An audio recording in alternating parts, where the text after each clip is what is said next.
अगर इतनी चहलकदमी हम एक साथ करते तो अब तक हम दुनिया के कोने कोने से अच्छी तरह वाकिफ हो चुके होते खिजर। मरियम ने हमारे लिए बहुत बड़ा खतरा मोल लिया है, उसी की वजह से काफी फिक्रमंद हूं मैं। इत्मीनान रखो मेरे शेर, जैसे ही मरियम की तरफ से खबर आएगी हम फौरन हरकत में आ जाएंगे।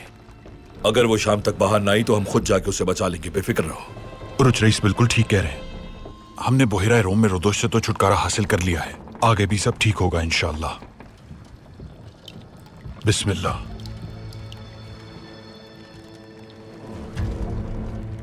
तुमने तो मुझे डरा ही दिया, मैं समझा ईसाइयों ने हमला कर दिया है। वो थोड़ी ही देर में हमला करने वाले होंगे कप्तान पीरी। उनका एक जहाज हमारी जानिब बढ़ रहा है। मतलब कि उन्हें हम पर शक हो गया है।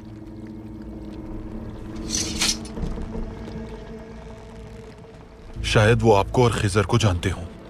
मैं जाकर देखता हूं।